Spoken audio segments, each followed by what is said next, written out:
Guarulhos quer se tornar uma cidade de fronteira, mesmo estando longe de algum país fronteiriço. Será que essa história de fronteiras faz sentido de acordo com a ética libertária?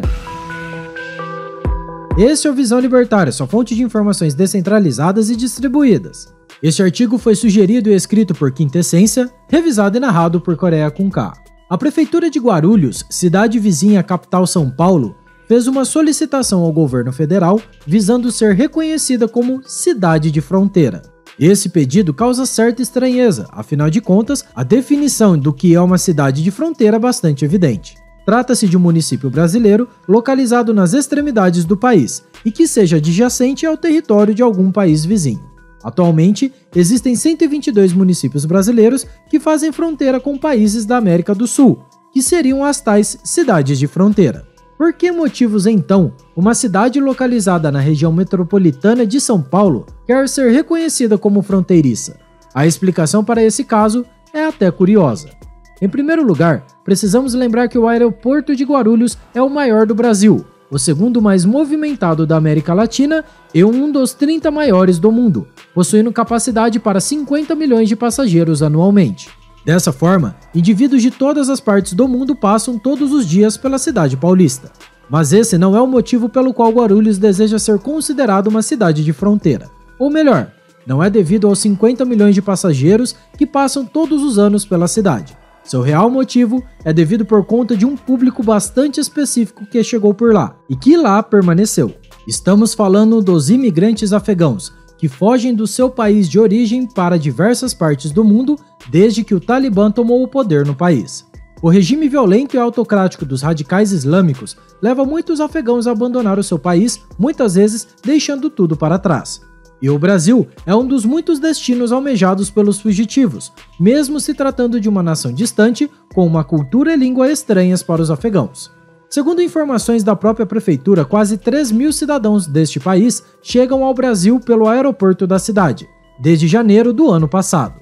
E esse número não para de subir, dado que uma viagem de tão longa distância é muito cara e que muitos dos imigrantes deixam tudo para trás, grande parte dessas pessoas chegam ao Brasil sem qualquer tipo de perspectiva e sem ter sequer para onde ir. Muitos fugitivos acabam acampando no próprio aeroporto, dependendo da ajuda de voluntários para sobreviver. Alguns desses imigrantes chegam a ficar meses nessa situação até conseguir assistência por parte das autoridades municipais. Segundo a Prefeitura de Guarulhos, a chegada dos afegãos causou um aumento significativo de demandas para a cidade, com saúde pública, moradias, assistência social e educação que não haviam sido inicialmente planejadas. A cidade possui apenas 177 vagas para imigrantes, 127 delas concedidas pelo governo municipal e outras 50 cedidas pelo governo estadual. E para piorar a situação, refugiados de outras nacionalidades, como sírios, ucranianos e haitianos, também têm procurado assistência na cidade. Muitos municípios brasileiros de fronteira enfrentam situações semelhantes a essa. Nos últimos anos, especialmente aquelas localizadas no norte do país, na fronteira com a Venezuela, essas cidades receberam milhares de pessoas, com e sem documentação correta para a entrada do país. Em muitos casos, o fluxo constante de imigrantes causou grandes transtornos para esses municípios. A partir daí, foram desenvolvidas algumas políticas para mitigar tais problemas. Se for reconhecida como cidade de fronteira, Guarulhos poderá desfrutar de uma série de benefícios que essas cidades agora possuem, como políticas de proteção de fronteiras e recursos destinados à alocação de refugiados. A ideia é receber uma grana federal para melhorar o atendimento aos imigrantes.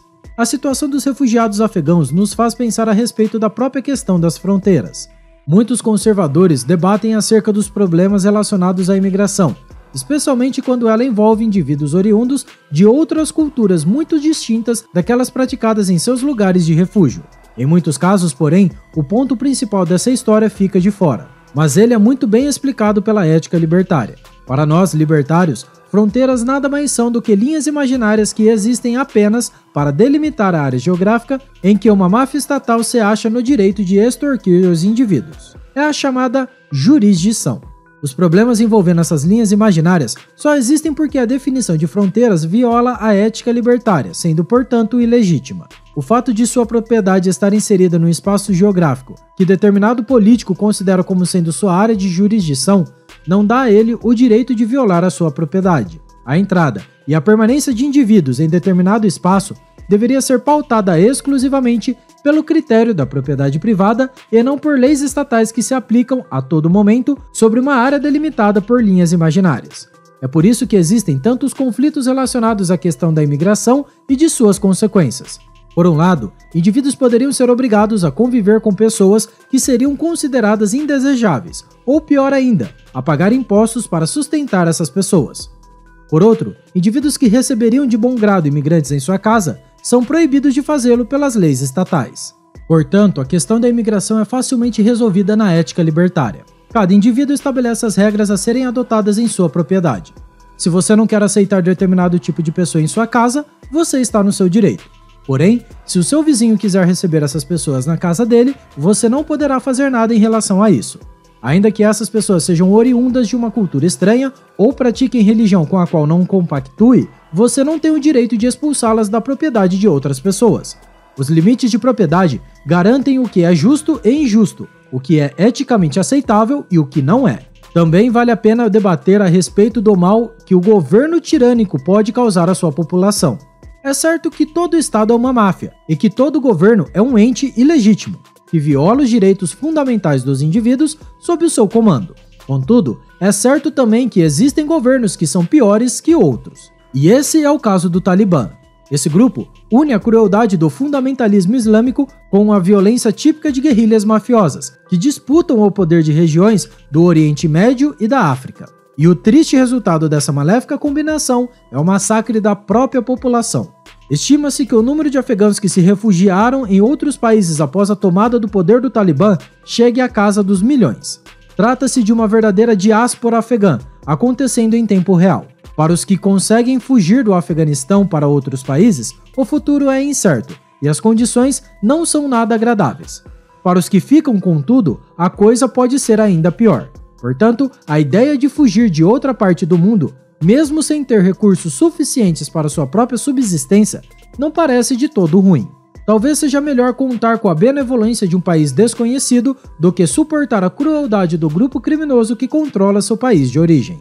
Enquanto Guarulhos tenta conseguir uma curiosa classificação de cidade de fronteira, mesmo estando no coração do estado de São Paulo, milhares de afegãos deixam seu país de origem diariamente, com medo da crueldade do Talibã. E esse problema apenas se aprofunda, porque sua causa e sua proposta resolução dependem do Estado. Por um lado, a diáspora dos afegãos foi causada por uma máfia criminosa que tomou o poder do país e impôs sua lei a todos os que vivem dentro daquelas linhas imaginárias. Por outro, o Estado brasileiro dificulta o tratamento a esses imigrantes, com suas leis arbitrárias que obrigam indivíduos a agirem contra sua própria vontade. Enquanto o mundo for dominado por máfias estatais, veremos coisas do tipo acontecerem. Apenas a propriedade privada e a ética libertária podem resolver o problema dos imigrantes. Obrigado pela sua audiência. Se você gostou, clique no ícone de curtir abaixo e compartilhe em sua rede social. Agora, se deseja ser notificado de outros vídeos, inscreva-se aqui no canal e depois clique no ícone da campainha. Escreva artigos você também. Acesse visãolibertaria.com. Até a próxima e tchau, obrigado.